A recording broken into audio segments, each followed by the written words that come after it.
Republicans and Democrats. Uh-huh. So it got confusing because as the time changed and as our president changed and as, you know, a major Democratic bill went through or Republican bill or whatever happened, the other side would all of a sudden switch to being either, you know, pro-government or anti-government, depending on what was happening in the presidency and Senate at the same time. So that's why it was a little bit backwards. And it's also tough with the Republicans, Democrats, it's the way you look at it. You can either look at it as them going against each other, whoever's in the government, or the actual issue. So we had to like distinguish if we're going against the actual issue or the party in power. So we start with the military. We start off with 9/11. And we said, one, that they were completely pro-action after 9/11.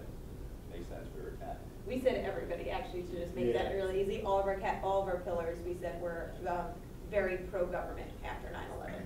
And that showed up with the Soviet thing as well, after the NATO bombing, everyone was pro-government. Iraq, 2003, and initially the military Republicans were pro-attack, the weapons of mass destruction.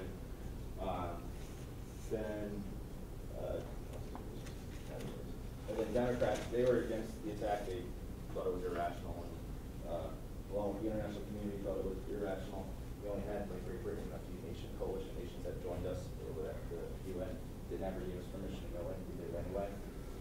Corporations we put as a 1 because they profit off of going in. Private security companies, they profit off of wars, and so does the arms industry.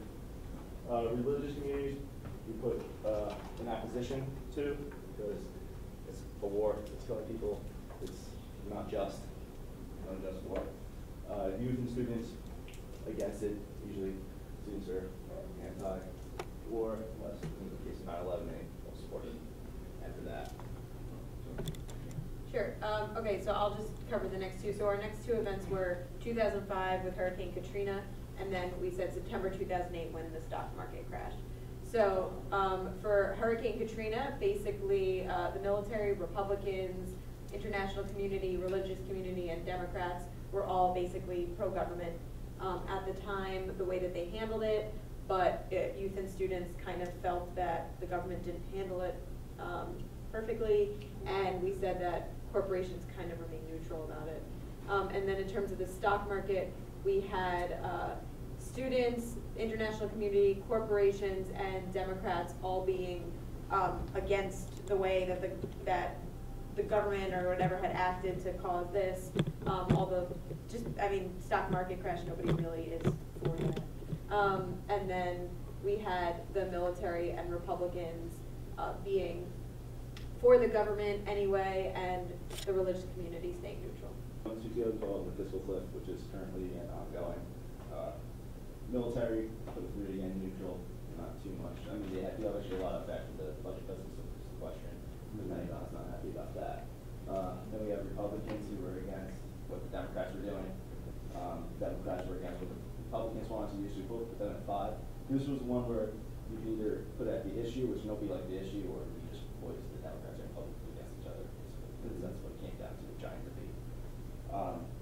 Students, our loans rates are going up, so we're not likely to need it. The international community doesn't help them if we can't fix our financial and fiscal problems. And then religious corporations, we also put that opposed to the fiscal cliff. They hate it. And then the religious community, we just left that as neutral because it's not too much of an effect on the religious community. And we made Sammy's a chart on Excel, which is word for word. It's really confusing because it's so tiny, but when you stretch it out, it's easier to see. It's starting to get a little blurry, so I kind of like to see it. Any questions, guys? Agreements, disagreements? I would say that the religious community, aren't they more Republican than anything else? Yeah, well, we try to keep partisanship out of it for the most part, and just think about, because we church and state kind of yeah, should be. try to keep it. And we also try to throw, not just the church in there, but all religions instead of separating it by partisanship. And so we didn't really want to look at it from that standpoint. We wanted to just think of, okay, if you're talking about every religion out there, in general, what are they gonna feel on this issue? Because when you start to put the church in there, yeah, it might be a little bit more Republican, and that might get a little bit messier, so. Great discussion. Well, thank you. Okay. Right. You know, when I was thinking about what, you know, the power graph was going to look like for South Africa, I thought that, you know, because South Africa has so many different communities, and like Republicans and Democrats, they react to events almost diametrically apart. It would probably be more useful to look at the power graph with respect to the white community, who were until this point here the only voters allowed in South Africa. So in looking at how these events influence them and influence the actual literal power brokers in South Africa, I thought that would be more useful. So I started at 1960, which was the Sharpeville Massacre. This was the first major globally broadcast massacre of peaceful demonstrators by the South African police. And at that time, the South African police service strongly behind the government in terms of the actions that it itself took. The NPK, the Afrikaans religious church, or the Afrikaans religious community, very firmly behind the government. Other religions, less so. They were outraged. You know, 69 people were killed in Sharpeville, so I gave them a 4. Independent media, only a 2. Still very pro-government and hadn't quite got used to what the implications of apartheid were at that time. Apartheid only started in 1948. The international community, still, I would have given them a 2. Appalled that so many people had got killed, but not appalled enough to have taken any strong action at that point. South African business, a 1. White voters, a 1, shamefully, and the judiciary, a 1. 1961, when the African National Congress, the resistance movement, started in Contra-Wesizwe, the armed struggle. The South African Police Service, 1. Very, very firmly pro-government and combating it. The church, 1. Other religions, 2. A little more ambiguous about the rights of an African National Congress to take up arms. In fact, the World Council of Churches continue to send funds and continue to support the African National Congress, despite them having taken up violence as part of their methods of demonstration. Independent media, 1. International community, 1. Very firmly against any kind of armed military action. South African business, 1. White voters, very much 1. They were appalled by this in the judiciary, 1. 1964, Nelson Mandela was sentenced to life in prison. And you're going to see a theme here. Military and the South African Police Service, 1. The church, 1. Other religions, 3. This is where we start to see the religious groups start to move away. The independent media, 1. Still saw Mandela as a terrorist.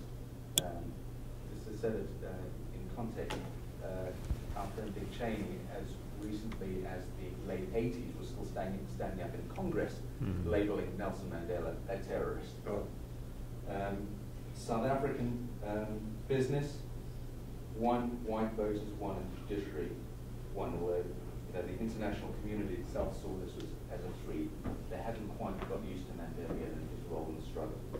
Things start to move away now. 1976, the Soweto student massacre, where students who were peacefully protesting the government law that required them to learn Afrikaans, the language of the oppressor, in school, they were shot down by the police. Police still stuck with 1. The church, 1. Other religions now begin to be appalled. 5. Actively taking up the cause of the opposition in the face of this violence. Independent media, 3. Starting to move away. International community, 4. Also starting to move away and become much more active in its opposition to the government. South African business, 2. moving away from its original position, but slowly, it's moving away. White voters, 2, for the first time, people in the white community begin to be outraged at what they've seen on their TV screens, and the judiciary still won. They still saw nothing extrajudicial about the killing of these children. 1977, Steve Biko is killed. Steve Biko, leader, founder of the South African Black Consciousness Movement. Quite a radical fellow. His main platform was to say that we don't need anyone's help. The black man must do this for himself and develop his own sense of consciousness. So when he was killed by the South African police, of course, the South African police, a steady 1. The church, a steady 1. Other religions, 5. Now they're really becoming active. You know, these extrajudicial killings are really motivating the church. Independent media, 4. He was killed in the most brutal way in police custody. International community, 4. South African business, 2. Still not enough for them to move away from the government. White voters, 2. He was cast by the media as this terrible, radical black, angry black man. So white voters were getting their message from the media still called it 2, and the judiciary 1. Nothing extrajudicial about the killing of a guy in police custody. It's amazing. 1985, this is where I start to remember things for myself.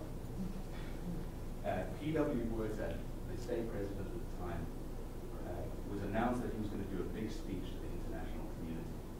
And at this time, there'd been unrest. People thought, this is it. He's going to make a big announcement. He's going to make a big move towards a more democratic South Africa. The press had been primed.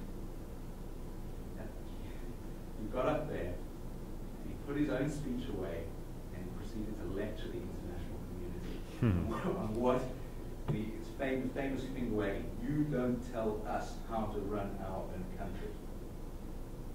It was at that point that the currency nosedived, and American companies in particular said, no, this can't be, and they started pulling out General Motors, Chemical Bank, just to name a few, Barclays from the UK. This was called the Rubicon speech, the crossing of the Rubicon. So the South African Police Service, still behind the government, 100%. 1. In here, the Afrikaans church, for once pulling away, starting to go to a 2. Other religions, now they're firmly in the 5. Independent media, 4, appalled. International community, 5. South African business are starting to see that this is not good for them. The rand has plummeted, 3. They're now moving into neutral territory. White voters are 3 in the judiciary, 2. 1986, in contrast, we see where starts its bombing campaign on civilian targets. And there's a state of emergency that's declared. South African police, 1. NKK, 1. Other religions, now they're pulled back to 4 because of violent acts against civilian targets, bars, shopping centers, etc. Rather than just what they used to do is blow up power pylons in the middle of nowhere. Independent media, 3, pulling back. International community, they're pulling back, 4. So you can see the effect of violence or a violent campaign on sympathy towards your cause. South African business, 4. South African business, 2. They're pulling back. White voters, 2. Pulling back from the judiciary, 1. Also pulling back. In 1990, F.W. de Klerk takes over, or actually 89, F.W. de Klerk takes over from Botha. He's traditionally quite a conservative guy, but in 1990, he stands up in the South African Parliament and he announces that the ANC is now unbanned and he's releasing Mandela. Huge, unexpected. South African Police Service, 2. All of a sudden, he's not, the ANC and Mandela is not the ogre and the monsters that they've been made out to be. NKK, 3. Now neutral. These are people we can do business with. Other religions, 4. Independent media, 4. International community, 5. Really involved. South African business, 4. Realizing that there's potentially a solution. white voters still on the fence 3, and the judiciary 3, now very much neutral. We have a neutral judiciary. 1991, now this seems like something that's really, seems pretty incidental, but it makes a huge, huge difference in South Africa. In 1991, the sports boycott of South Africa was lifted. South Africans are sports mad, particularly with rugby. The sports boycott of the South African sports team, the South African Springbok rugby team, made a huge difference in South Africa. And in 1991, the boycott was lifted. South Africa was welcomed back into the international community. So the South African Police Service, still the police, church full of rugby-loving, boerewors-eating Afrikaners who love God and rugby. 4. Other religions, 4. Independent media, 4. International community, embracing South Africa, 5. Business, 4. White voters, 4, going up, and judiciary, 3. And then finally we get to the first democratic elections in South Africa in 1994. The South African Police Service are finally neutral, where they should be. It should be NKK, 5. Religions, everyone's pretty much a 5, except white voters, 4. They're happy to, a lot of them voted for the ANC, but still there was a little enclave of white voters, the right wing, who still weren't quite sure about what would happen when the ANC took power. Judiciary stayed at a 3, where it should be. Questions? Can we take a break? I don't want to follow them. Okay, thank you. That was great. So I started in 1989 where the Constitution, there was an amendment to the Parliament adopted to ban the use of Albanian flags, which actually created a lot of protests. Obviously, bureaucracy was supportive, media a little bit neutral, but it was very divided between Albanian and Macedonian media, but still mostly at that point government-owned media. International community I put as a 2 because they actually weren't that engaged in the process at that point. Their minds were on other things in the Balkans. Then the religious institutions, since originally I have them as 1, but they're definitely not 1, so I divided them into, just to simplify things, into Orthodox and Muslim, but actually divided them more as Macedonian and Albanian. And they were completely divided. So the Orthodox Church I would have put as a 1, but they weren't at that point necessarily as active. And then a 5 for the Muslim community. The police were supportive of the government at that point, and so was the military. Business community was pretty neutral, NGO sector has always been seen as an opposition, and students at that point started to mobilize. I put them as a 5 actually, or a 3, yeah, 3. But it wasn't until later, until the student movement became more strengthened. And then in 1999, as the US bombed Belgrade, you saw, that was in March, I think, so, but I'm not sure, I think it was March. So the campaign against Belgrade, actually, Macedonia was supportive of Serbia, but it was very divided within Macedonia and the Kosovo Albanians. A lot of different refugees came into Macedonia, and so the bureaucracy very supportive, media very supportive of the Macedonian government at the time. International community was opposite. It was not supportive of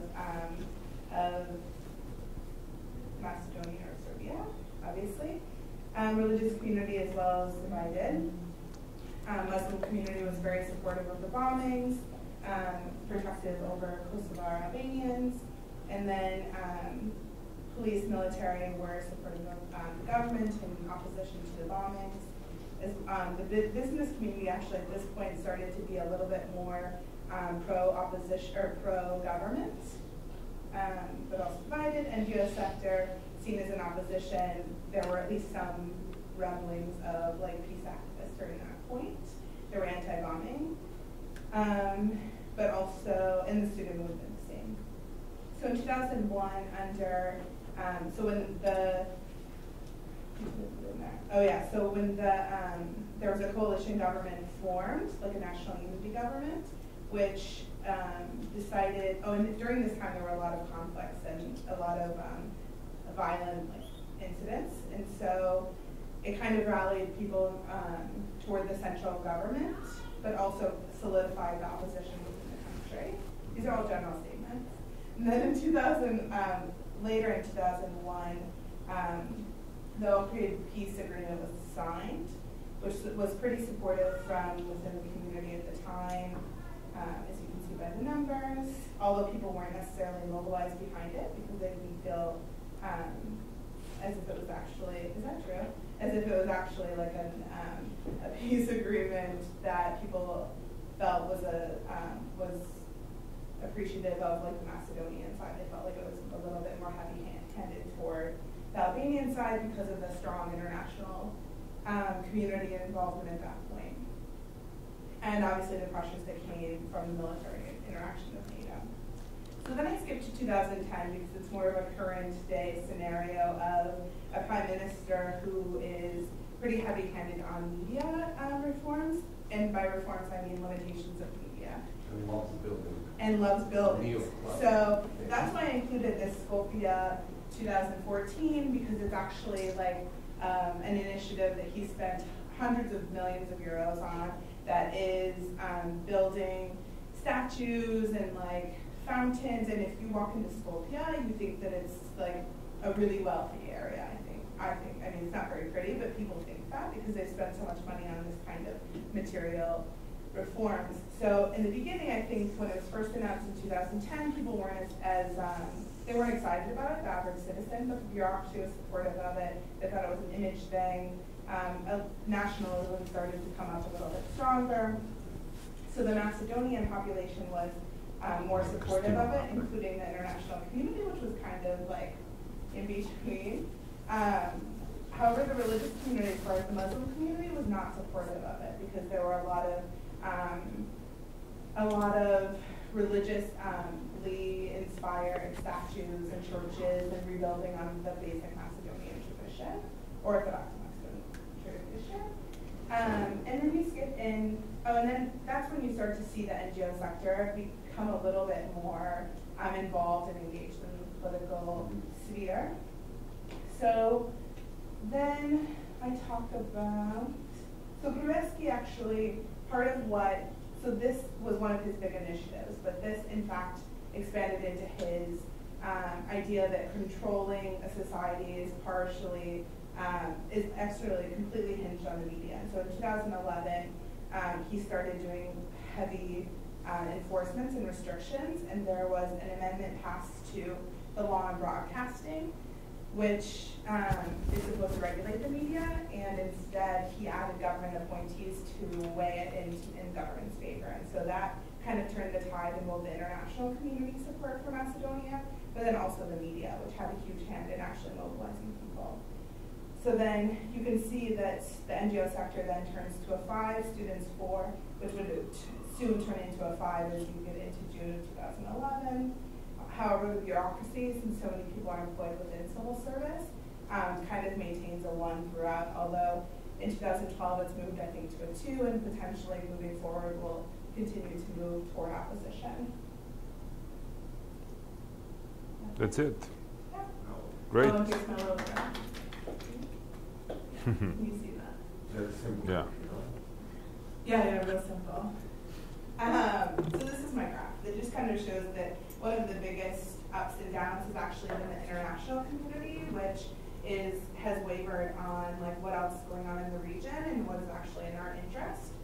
It's been very American-centric, obviously, as all of our foreign policy, but specifically you can see it in the Balkans as like, as we invest certain money in different sectors, we do it in a way that manipulates the whole of the society. And you can kind of see how that has affected it. Well, you definitely put lots of money in Macedonia. That's the truth. It's really weird. For a teeny tiny country, there are like millions and millions of dollars through USAID going into Macedonia. Partially, I think, due to Kosovo, and then partially, like, I don't know why. This is Sudan, right? Yes. Okay, cool. Right. Sudan, from independence to secession of South Sudan. Mm-hmm. So a few things to point out. First, I changed many of my pillars and skipped some chunks of Sudanese history. For example, I had every single military coup listed from independence for probably 2-3 decades, and there were maybe 8 coups in that time. So I decided to just combine all of those. So I apologize for that. But in the beginning, 1956 was independence, and as I said, from independence to 71 was various coups. And in this time, the military was obviously against the government, as they were the ones initiating the coups, and also religion was a large player, specifically Sharia law and Islam fundamentalists. Okay. So you can see here that there are fairly consistent numbers. The military switched from against the government until Bashir was elected in 93. And at that point, the military essentially went from a 5 to a 2 to a 1 and stayed between a 1 and a 2. As I said earlier in this class, Bashir has the Janjaweed militia at his disposal, who is very willing to go and pillage and rape and burn, partnered with air bombing. So the military is a very strong force that has really stuck by al-Bashir despite all of the events that have happened. Going back to the 50s, in 59, I thought that was pretty significant. In 1959, China and Sudan established diplomatic relations, and that becomes extremely relevant in the past decade. 72 is the first peace agreement, the Addis Ababa agreement, which of course does not work because we still see fighting for decades. In 78, oil is discovered, and this is when I first introduced natural resources. I suppose some of these things could be neutral, especially something like the United Nations, but I just chose to introduce them when they kind of came onto the scene instead of having them neutral and then introduced. And then That's okay. escalated. 1983 is very significant. That's where we see the SPLM, the Sudanese People Liberation Movement, also called the Sudanese People's Liberation Army, and now is the Army of South Sudan. So they are obviously introduced to oppose the state and keeps this very strong, firm resistance throughout independence until secession. And this is the armed group. The nonviolent groups don't come until 98. 98, thank you. And there are 2 nonviolent movements, the more well-known of which is the Sudanese Organization for Nonviolence and Development. And like the SPLM, they have a very clear vision of tomorrow and don't waver from that until secession in 2011.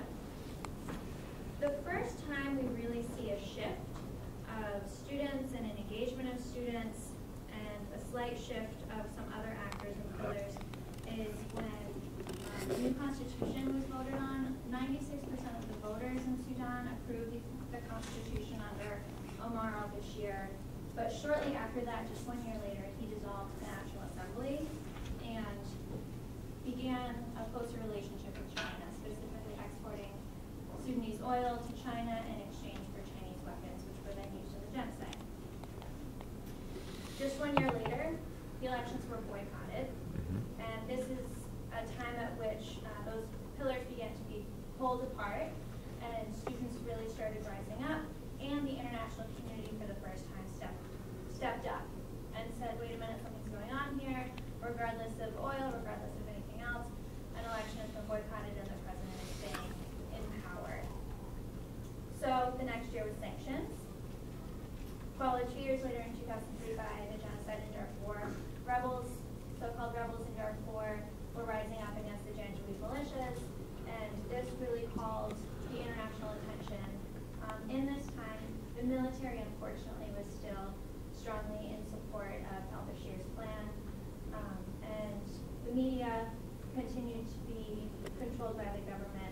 the United Nations started to take notice, and in 2004, the U.S. called this violence genocide, which was significant for the pillars to continue to be pulled. In 2005, we saw the Comprehensive Peace Agreement, which was somewhat successful, although fighting still continued. The height of the violence was 2006 to 2008, with the most intense fighting specifically around oil reserves and fertile lands. And in 2005, the UN authorized sanctions. So the U.S. started sanctions a few years prior, and the UN started to implement sanctions as well. They also attempted to begin to refer this case to the International Criminal Court, but China remained a staunch partner with Sudan and continued to block that. They vetoed it, right? They did. They definitely vetoed it. Mhm. Russia also vetoed it for the first 2 rounds of votes on this referral and ended up stepping down, and China was the only one to continue to veto. This caused some embarrassment. So, so the media, for example, is still pro-government, but not a 1, now a 2, especially when a warrant is issued for al-Bashir's arrest. This is the first time there's been an international criminal court warrant for a sitting head of state. Heads of states are not immune to international criminal court investigations or indictments. And what's interesting, although unrelated, 2 people who have warrants out in the Kenyan election from 2008 in the post-election violence are president, vice president, leading candidates in the upcoming election in March. So the new prosecutor in that case has met with both of them and made it very clear, even if they win the election, they'll still have to go to trial. But al-Bashir was the first head of state, and so far the only one. Oh no, that's not true. The first head of state to have a warrant. He rejected the warrant and even traveled to Kenya, and Kenya could have turned him over to international authorities, but chose not to. This increased embarrassment and continued to shift slightly. But really throughout this, I noticed that the actors really stayed fairly consistent. I jumped from 2008 with the warrant and continued violence to July 9th, 2011, when the South successfully seceded. So I think that this is... What's happening now? Now, there's continued negotiation in the South. They have a strong constitution, they have an army,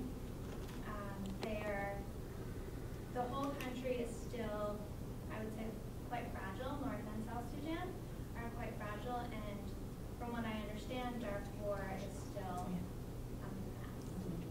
But inside Sudan, it's a very vivid opposition, and they're hitting hard specifically on the bread and butter issues. Because the major problem of the secession is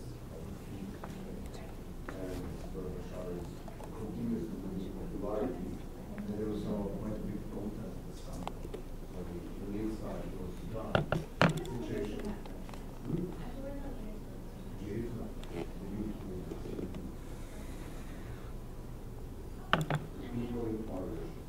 I tried to find, because I had never heard yesterday about the orange fruits. I had never heard about that.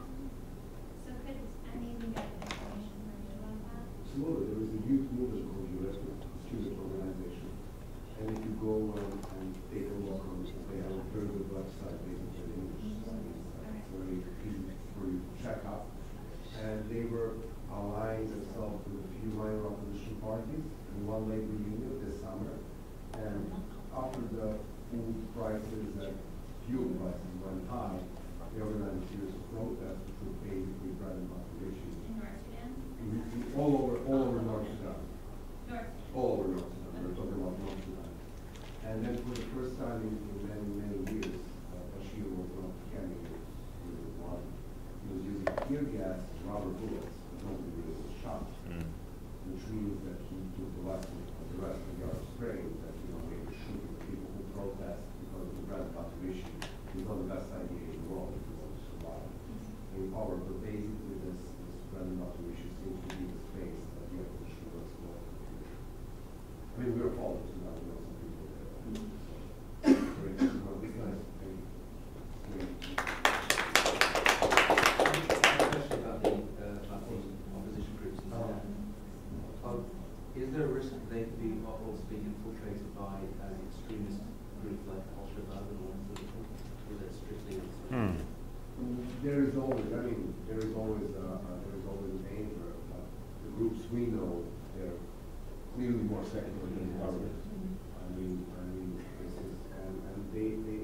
biggest amazement, they achieved to do at least three things, which was very rare in the Arab Spring.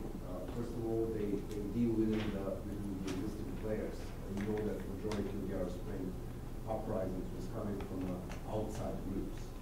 And in Sudan, they really put together what's there of the opposition. And there are several opposition parties, some of them participate on the elections, some of them participate in the assembly.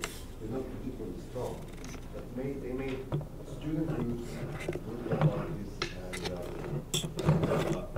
one labor union to come out with a common charter, which looks very much like I mean, for me, that was a strategic move. When you look at Sudan, when you rank the opposition in different countries, you have survival phase, building phase, engagement phase. And normally when you look at the Sudan, your natural choice would be to put them in survival phase because you don't even think that they can exist. But they were tremendously clever in organizing this early unity, insisting on bread and butter issues, not the political issues, not Islamic/secular issues, not the secession issues, not international court issues. They were using the issues which were actually gluing people together rather than dividing them. And then they're even found a common color, which is orange. So I mean, when you look at these things from the point of our theory, you can say that there is an organized opposition in Sudan. It definitely will take them a lot to mobilize huge numbers because I mean, they don't have a lot of resources, they don't have access to media. But this summer was really amazing. Nobody really expected this to happen, and I think very much like Assad, the Bashir's vulnerability really drops into economic category, because as you know, he kept majority of pipelines and refineries, but the majority of the oil wells are in the south. So I mean, there was this 6 or 8 months where there was absolutely no oil because they had a dispute with the south. And without oil, the food prices skyrocketed, and it even caused fuel shortages, which is a bizarre thing to have in a country with such an oil wealth and so many cars. But these two things triggered the protests, and when you look at the vulnerability of this regime, this probably will be a common thing. And if the opposition groups maintain unity and keep building on the economic issues, this is where I think the Bashir has an answer, because this coalition is very narrow, and he keeps up his few business cronies and generals being fed and very happy, while the rest of the country lives in misery with very poor infrastructure. So I mean, if you would look for the political space to build up in Sudan, that would definitely be around deteriorating the economy. I mean, that's my amateur opinion. It's a very long answer. I probably didn't answer your question. And I don't know. I guess the answer is that it makes it, when you focus on issues that affect everyone, bread and butter issues, it's very difficult for a religious group to hijack that on ideological grounds, but it's not about ideology. Mm-hmm. It's about food. It is about food. And so when you look at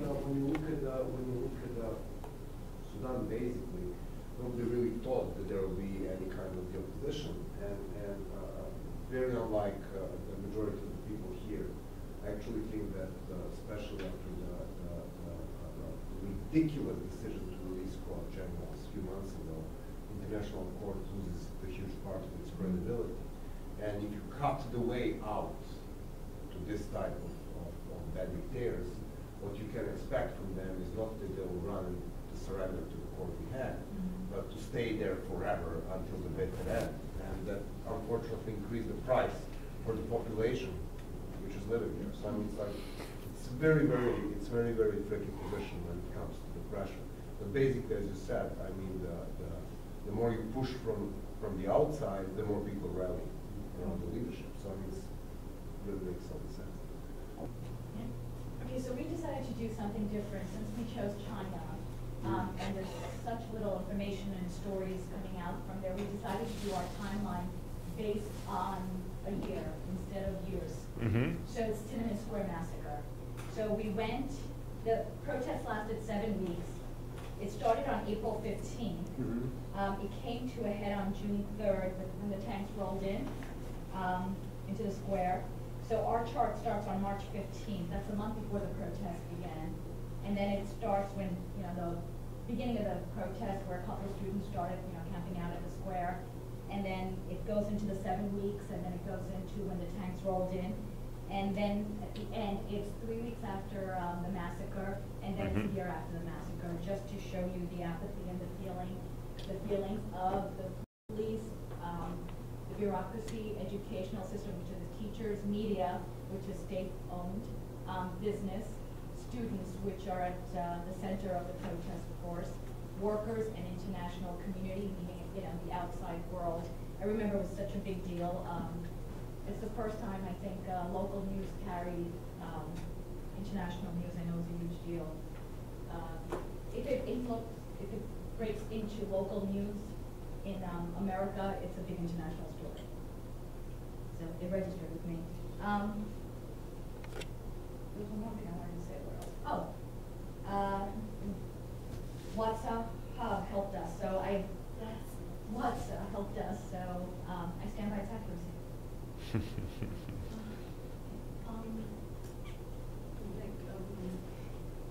I'll just explain what she told me, the reasons, and about the military. She if you see, it's number one, which is the pro-government, but 5th May is 3 because they were they wanted to help the protesters. They were wanted to do something, but on 20th May they were also martial law, so there were around 30,000 troops here, and So they were totally pro-government before, and even when the students started sitting down, and then when the tanks started rolling in, and when you see the dip, it goes more towards the opposition, and then it goes back towards the government. So just when the tanks rolled in is the only time you see a blip with the police and military.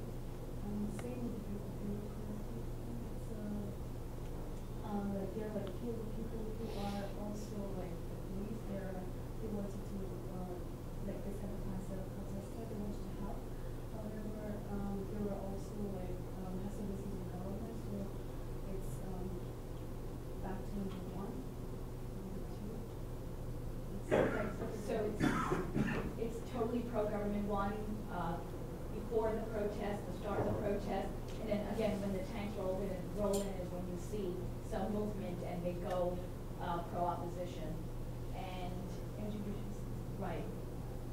Yeah, some of the teachers are also usually very supportive to the students, but I think when they have to, they haven't done anything, but they were very supportive. About the media, they were even though the media is controlled by the Chinese government, but there was she mentioned that there was few occasions where the reports were wearing the flag outfit, try to show that they're not happy with the government's thing, and two of them resigned after that.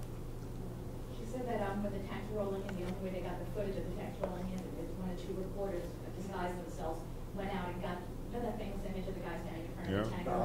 And that's the only reason they got it. So some reporters, when they all shot it and then just dropped the equipment and resigned. And about these letters, there were a lot of shops that were closed, and there was students closing.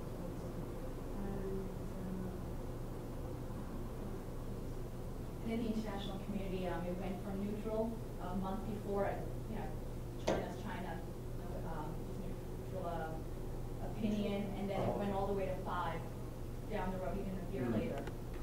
So it's totally pro-opposition, pro-freedom, even after freedom. I think that's the biggest difference in the whole chart. Yeah, and then I'm sure all of you know about why people the student protests. There were a lot of corruptions, and the death we have now filed because of he died. So a lot of students protested, and they were afraid of the career rights. They are employment opportunities will go down because there are a lot of corruption in the government. So their goal was to social policy with the Chinese community. And So there was obviously a window of opportunity. And what does she told you? Why do you think it was missed? It's a very good question. I don't know. so what was the question? I I mean, obviously there was a window of opportunity, but why do you think it was missed? Because, I think it's because they're like, oh, but this is a government. This is, like, because there was a martial law.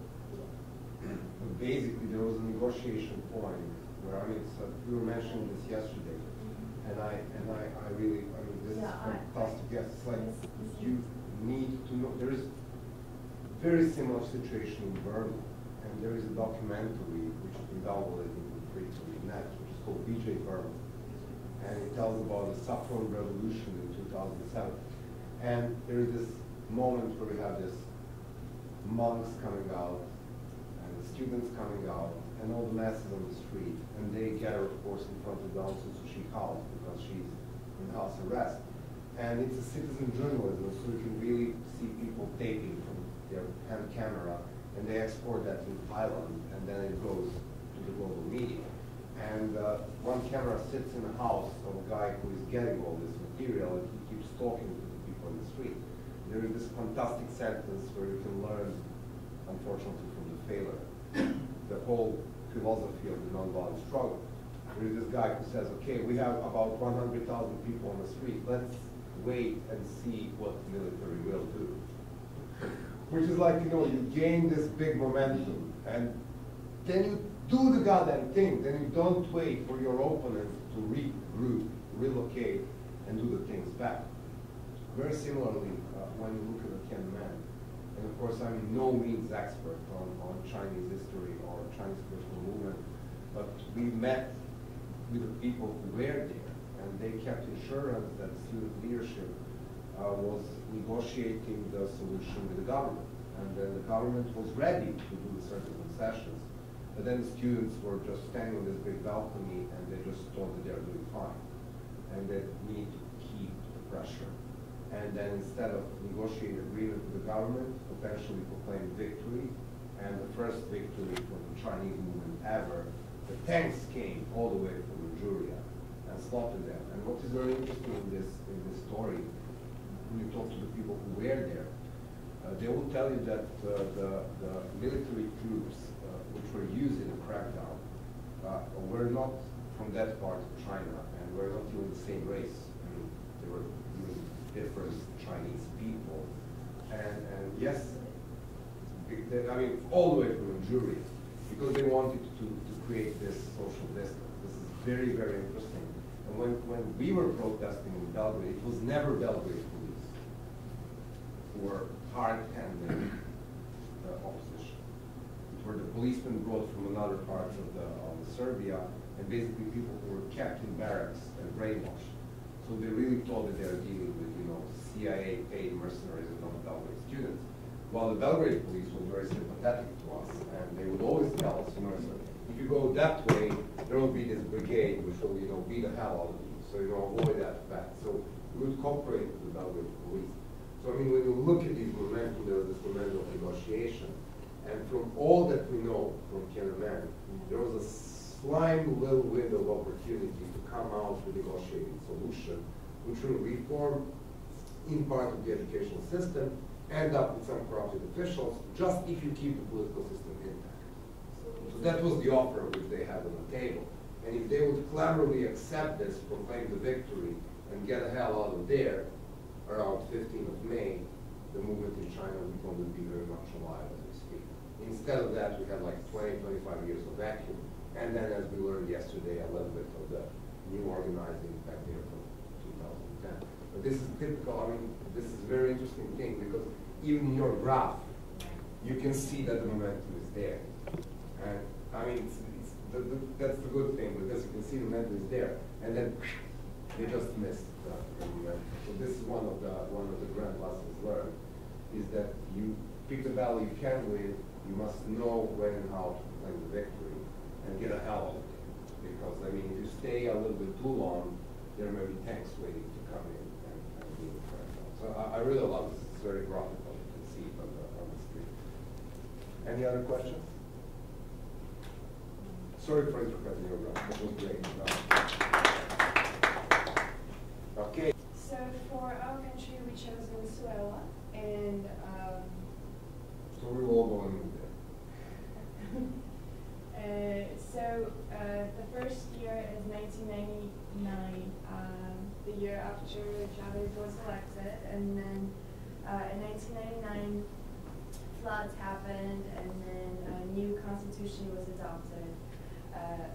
So based on those events, military was still with pro-government, business community was against, at 4, international community at 3, neutral, low-income social groups were at 1, because Chavez was helping them out, elite at 4, media at 2, private and national workforce at 1, and students at 1, so pro-government. 2002, he elects a new board of directors. The state-owned oil monopolies, which the executives didn't agree with and the majority didn't agree with. So military goes along with it, business community in opposition, international community sort of in opposition, sort of neutral. Low-income social group, neutral, elites, opposed, media, neutral to opposed, and we also separated private workforce versus government workforce, both opposing it and students also opposing it. In 2007, Chavez nationalized energy and telecommunication industries, and in elections he was nearly defeated. So based on those events, while military is still with them, business community against, international against, low income at 2, elite at 5, against, media against, private workforce against, national workforce for them, because it's more jobs for them, and then students at 4 against. And then our 2008 incident is a cross-border attack from Colombia on the leader of the FARC, Raúl Reyes, which Hugo Chavez claims was a violation of international law. Military, obviously, in support of, business and community, neutral to against, international community against, but again, that's kind of aggregate international community because it depends on what country you're talking about. Low-income social group, neutral, elites, more pro because it was bolstering nationalism. Media had something to talk about, so media is sort of, I guess, pro. Private workforce in opposition, national workforce in opposition, and student groups also in opposition. In 2010, the economy shrinks, he devalues money, more natural disasters occur. Venezuela creates a relationship with Iran, so based on those events, in 2010, military still with them, business community against, international against, low-income social group with them, elite against, media against, private, national, and students against. And then 2012, Hugo Chavez is in Cuba, was recently. Not very transparent about what's going on with his health condition, which I think people are kind of insecure, which works for the opposition movement. Military is still in support throughout this whole time. Business community in support, international community neutral, low-income social group, opposition, elites, pro, media in opposition, private workforce in opposition, or I'm sorry, pro, national workforce in opposition, and students opposing. And then, I guess we did projections as to what's going to occur in 2020. That was my question, like 2014. That's interesting. It's our sort of hypothetical. So is he going to be alive or not? What's No, the opposition has won in 2014. We're not sure if he's alive, but if he is alive, he's not winning. So military is at neutral, business community at 1, pro-government, international community pro, low-income social groups against, elite at 1, media at 3, private, pro-national, private, pro-national, workforce against, and then students neutral. That's it. Good. Questions? No questions? Okay, well, speaking of Venezuela, let me show you something about it. If you look at, like, this was the police, and then this was the military. And remember what we spoke about, the pillars of the force? You can't see. Here is the military. It's a black one. Okay? And look at this. So, the issue is that the military and the police, they don't go together, right? And in Venezuela, it's the reverse story, basically. The military, it's extremely well paid. They're very well equipped, and basically the whole trust of Chavez is in the hands of the military. And you can see again that the both pillars of the force, they don't get together. And that's what you're going to see most frequently in different places. Now, this is interesting. And this was basically what we have identified as a problem. You see that straight line? Those are the students. Look at this. It's very rare. It's very rare. Don't you think?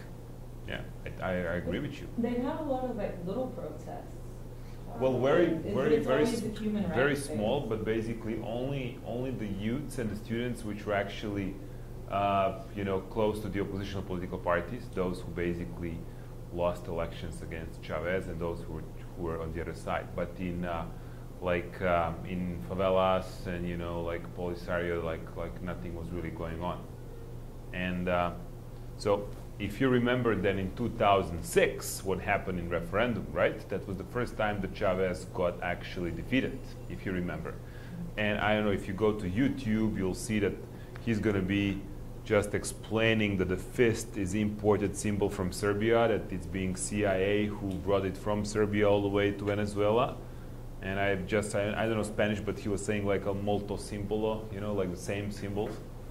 So, but this kind of line, we specifically spent like then 2 weeks just working on these groups. And the whole point was what kind of tactics, what kind of strategies to do to motivate the students. And the students actually did become quite active. Now this is interesting as well, media. Check on this one. This is kind of very interesting. Why do you think the media had this kind of shape? You see, the media, it's actually privately owned. And once, before the Chavez, the media was actually on the side of the government, because it's owned by the rich people, by those who actually owned all the oil industry. Then when Chavez won, the media, went totally on the other side against him. But then in 2004, after the referendum has been lost, they're actually very intimidated. And, he just took it over. He actually nationalized the frequencies and everything else, and the media actually changed.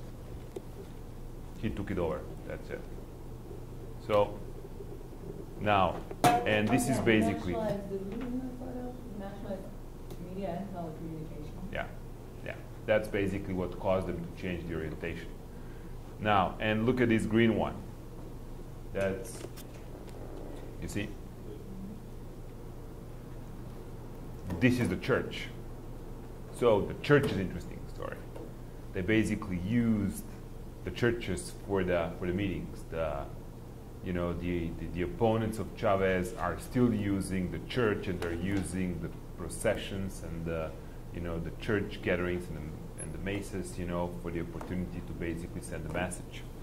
And that was another issue. Now, what they've told us, they said they identified a couple other pillars, like poder judicial, what would be like judicial, right?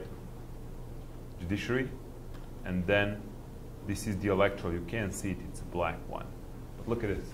Like this is like electoral commission, right? The committee that supervises all the elections. Look at it.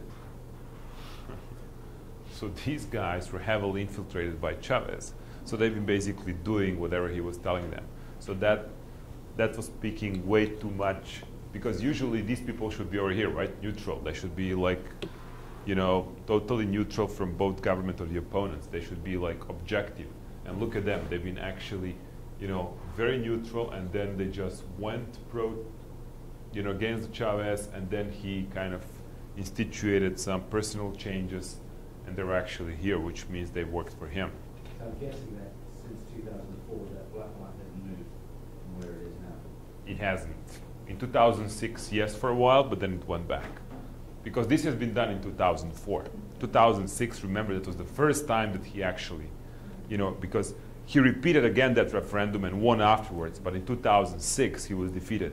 He was about to gain more rights, from Constitution about the presidency and so on and so on. But there was an election, a presidential election last year, right? That's right, where he won.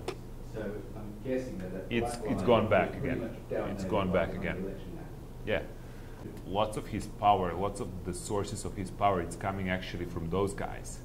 Because the poder moral is supposedly something that people follow, that they believe to. And if these guys are saying that Chavez... He hasn't delivered on that, correct? Well, he hasn't, but this was up until 2004. Now that changed probably very much since those times. But you can see actually where he was gaining support from. And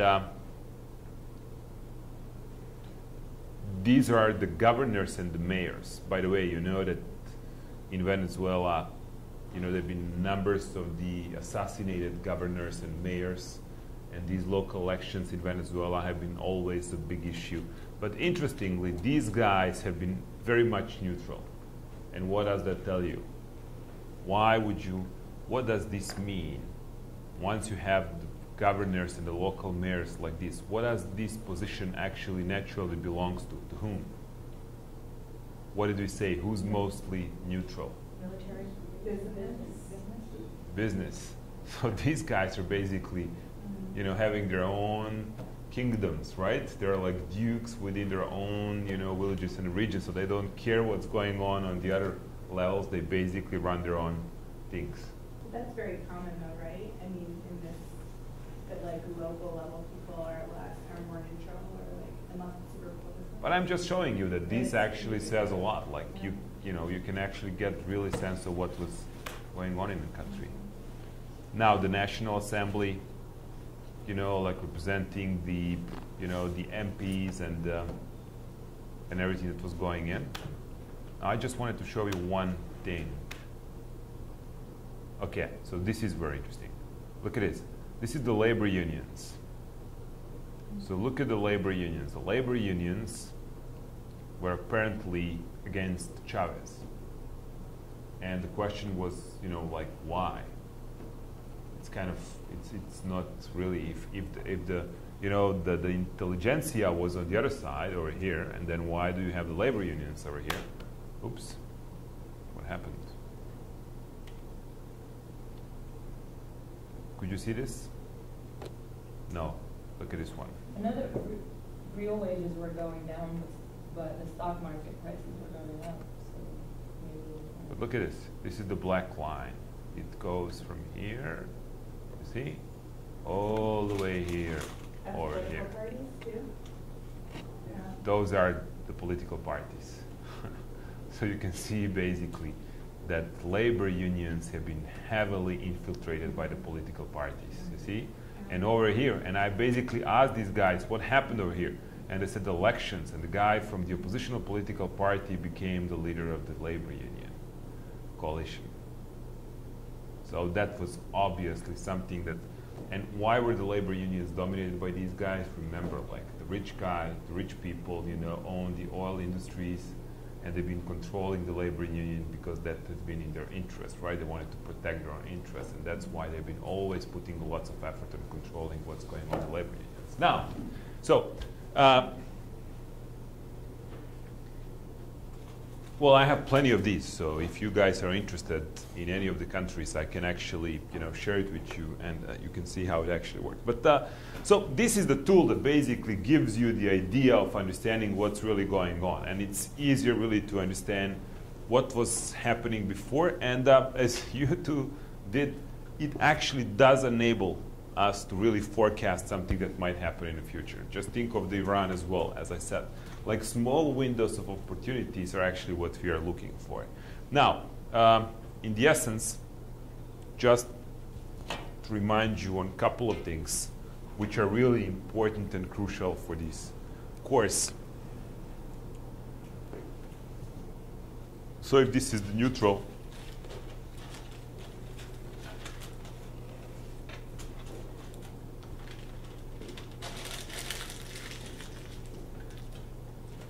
so we said the businesses will be mostly going like this, right? Then we also said that you'll always have the pillars of the force being like this. And remember, we spoke and we said, you know, just get away from these people. Just don't deal with these pillars until we have the numbers, okay? Just don't try to mess up, don't waste your time. Now, in terms of the issue, like once you're looking onto the pillar, for example, the one pillar, it's so solid, another one goes like this, and then, for example, like here, what are you going to be doing? You're looking and focusing yourself on different pillars, but which pillar are you going to attack? The more volatile one. The one that actually show the trends of changing the orientation, because that one actually is responding to different situations. The one that's the solid, that's the one that you want to leave as it is. Now, I showed you this issue of the students, right? Just by analyzing and putting, you know, different analysis in place for different sites, you'll see that certain groups, depending on different classes, in, you know, some societies, like for example in India, it's very, very much about classes, right? Who marries whom, who's allowed to marry whom, and that has a lot to do. That influences, you know, some of these classes are acting in the same way in different societies. Then by the age as well, like the students are always mostly around here. That always goes around 5, no matter what, for good or right. So then when you have them, like here in Venezuela, straight neutral, that's not something that really, that really works well. And that's not something that's common. Yeah. So from what you said, even if they are students and if they are pretty stable and they're not moving very much, you should leave them alone, focus elsewhere. That's what I would say. I mean, if they're like, you know, if you see them something or 2 or 3 and they're, you know, like 2 or 1 or somewhere else, but why did I actually take this excuse and example? Because it's not normal that students are actually 3 and just flat, right? You understand what I'm saying? Yeah. Like if they would be somewhere else, I would say just leave them over there. But being neutral, it's not something that I think, you know, it's normal. And I would say like, and I told them deliberately, let's work with the students. Let's try to see how we move students in some way.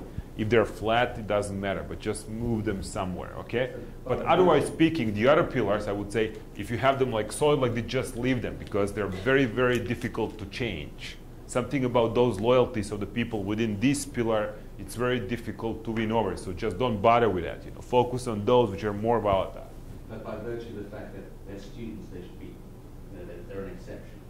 That's right. If there were anyone else, leave them alone. That's right. That's right. So how did you move the students? Sorry? How did you move the students? In case of Venezuela? Yes. Different things. You know, tomorrow and the day after tomorrow we'll be speaking about the symbols. We'll be trying to talk about the different kind of, you know, students are very receptive to different ideologies. And, you know, the whole thing was like, okay, let's try to, you know, make them either anger or just, you know, motivate them by different symbols or just motivate them by different ideologies. That's about it. And what we did basically set up, you know, we've been working with them for about 6 or 7 months on how to, you know, organize different kind of activities, mostly with lots of humor, you know, lots of kind of performances that actually make them extremely, you know, interested in issues. And we basically had the people who were going to favelas because we were looking for the people from favelas on how to actually make them more active than they used to be. That was the whole thing. Now, I'm telling you what these people did. I mean, my role was really to identify and tell them, like, look, guys, this is what I'm seeing. You know, it's not good. And if I would be you, I would try to lift that students up because that's what I usually see. But the point is, so focus on those which showed some trends on changing their course. Remember, our friend Morgan Tsvangirai.